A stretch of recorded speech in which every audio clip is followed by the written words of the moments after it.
بسم اللہ الرحمن الرحیم۔ السلام علیکم، میں ہوں ظہیر عالم اور آپ دیکھ رہے ہیں میرا یوٹیوب اور فیس بک چینل V5 میڈیا۔ عزیز دوستو، گزشتہ روز پشاور میں ہونے والے خودکش بم دھماکے کے شہداء کی تعداد بڑھ کر 93 ہو گئی ہے اور ان میں اضافے کا بھی خدشہ ظاہر کیا جا رہا ہے۔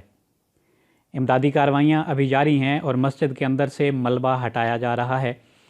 پولیس کنٹرول روم پشاور کے مطابق 200 سے زائد زخمی لیڈی ریڈنگ ہسپتال لائے گئے۔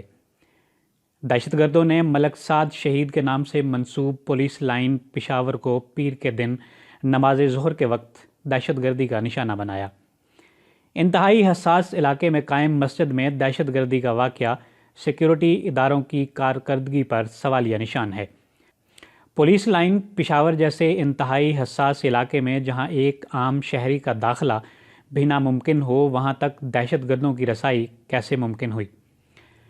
جب وزیر اعظم کو دھماکے کے حوالے سے بریفنگ دی گئی تو اس وقت شہباز شریف نے بھی سوال اٹھایا کہ پولیس لائن کا ایک گیٹ ہونے کے باوجود دہشت گرد کیسے پولیس لائن میں داخل ہوئے؟ اس وقت آئی جی خیبر پختونخوا بھی تحقیقات سے قبل جواب دینے سے قاصر تھے۔ گزشتہ 6 سالوں کے دوران پاکستان میں مجموعی طور پر 12,409 افراد جاں بحق جبکہ 31,345 سے زائد زخمی ہوئے۔ سب سے زیادہ خیبر پختونخوا اور فاٹا کے افراد دہشت گردی کی جنگ میں جام شہادت نوش کر چکے ہیں۔ دستیاب اعداد و شمار کے مطابق خیبر پختونخوا میں مجموعی طور پر 4,345 افراد جاں بحق جبکہ 11,056 افراد زخمی ہوئے۔ فاٹا میں اب تک 4,346 افراد جاں بحق جبکہ 8,644 افراد زخمی ہوئے۔ بلوچستان میں دہشت گردی کے واقعات میں 1,759 افراد جاں بحق جبکہ 5,729 افراد زخمی ہوئے۔ بلوچستان میں دہشت گردی کے واقعات میں ہزارہ برادری کو خصوصی طور پر نشانہ بنایا گیا۔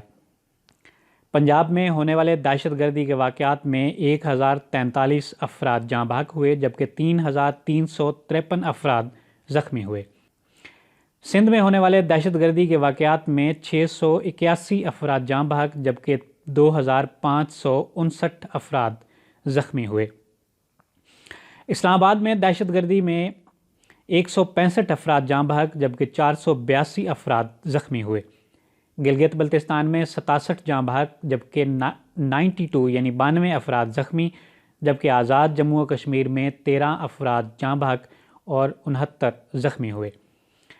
موجودہ سال یعنی 2023 میں پاکستان میں دہشت گردی کے مزید واقعات بڑھنے کا خدشہ ظاہر کیا جا رہا ہے۔ گزشتہ دہائی کے دوران رونما ہونے والے واقعات سے بظاہر یہ اندازہ ہوتا ہے کہ سیکیورٹی فورسز سمیت خیبر پختونخوا اور بلوچستان بھی دہشت گردی کی زد میں رہیں گے۔ نیز یہ چیلنجز اس وقت تک برقرار رہیں گے جب تک کہ دہشت گرد تنظیموں کو افغانستان میں محفوظ پناہ گاہیں حاصل رہیں گی۔ دریں پاکستان انسٹی ٹیوٹ for conflict and security studies کے جاری کردہ اعداد و شمار سے معلوم ہوتا ہے کہ پاکستان میں گزشتہ 5 برس کے دوران سب سے زیادہ عسکریت پسند حملے 2022 میں رونما ہوئے۔ 2021 کے مقابلے میں 2022 کے دوران دہشت گردی کے واقعات میں 28% اضافہ ہوا۔ اموات اور زخمیوں کی تعداد بالترتیب 37 اور 35% اضافہ ریکارڈ کیا گیا۔ سال 2022 کے دوران پاکستان کو تقریباً 376 دہشت گرد حملوں کا سامنا کرنا پڑا، جن میں 533 اموات ہوئیں جبکہ 832 افراد زخمی ہوئے۔ واضح رہے کہ 2017 کے بعد یہ پہلا موقع تھا جب پاکستان میں ایک سال کے دوران عسکریت پسندوں کے 300 سے زائد حملوں کا سامنا کرنا پڑا۔